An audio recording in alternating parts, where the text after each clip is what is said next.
What's up, everybody? This is RDP, and now that I got my kiddos in bed and I've got a little mezcal next to me, I thought I'd give you a QQQ forecast based on the one-day chart. And similar to my SPY recap, this is the April tariff low, and really the catalyst for just this massive run-up. You can see there's very little breathing that's happening in the price action here, which is awesome if you've been long, and it's been terrible if you've been trying to short this in any increment along the way.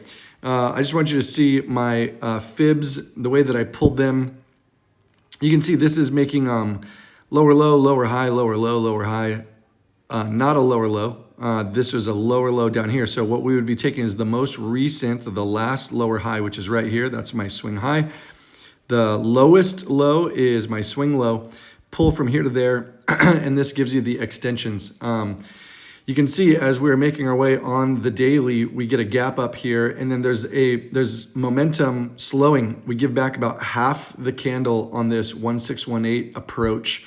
And then the next day, it's a mount, and it's tractoring its way up to the next fib level, 2618. You can see we get a little pause below here, and I bet you the bears were just absolutely salivating to see this thing bounce off and return, but it didn't happen. Actually, it breaks over, it mounts, it establishes here. It takes 3 days, 1, 2, and 3, and on the third day, it's off to the races.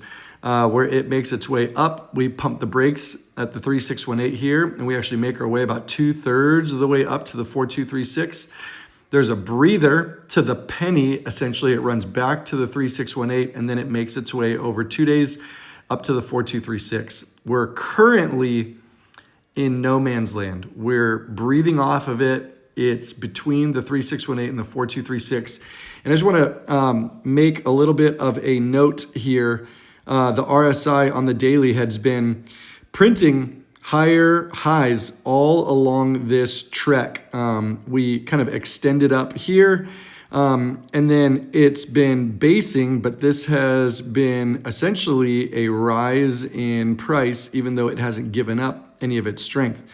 Then we kind of make our way up to the next round, and only until recently are we making higher highs while the RSI is now making lower highs in its strength read.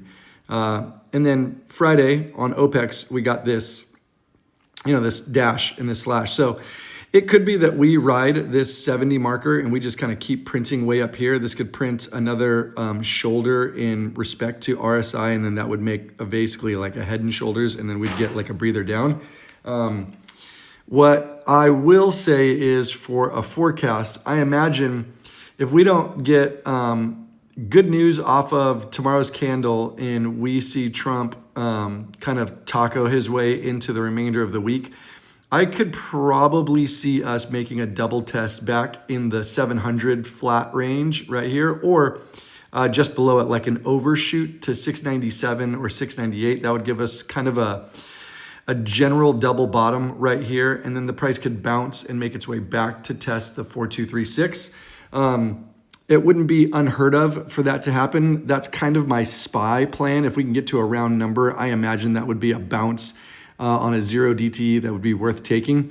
If we don't get that bounce, 697.15, and this double bottom is going to be where I'm going to be sending my attention. I also have a gap here at a lower level. This would be if we get kind of macro bad news, if the new Fed chair and the market deciding to trust him is an actual occurrence and we lose this 3618, I imagine us going and entertaining this gap here. So that's my forecast, swing high to swing low. We've watched these ranges act as perfect support along the way. We're now kind of at the full extension, 4236. What'll happen is, if we get a little bit of basing here, this will become our new area of drawing our fibs. We'll take a swing high to swing low in one of these areas. If we get a nice notable pullback, it would be healthy for us because it would give us new extensions to operate within. So yeah, that's my forecast QQQ. You can get all of this and more from so many more amazing traders inside the bakery. You can get that information in my bio. And yeah, while my dog breaks out of the garage, I will cut this video short. I appreciate you guys. I'll talk to you soon.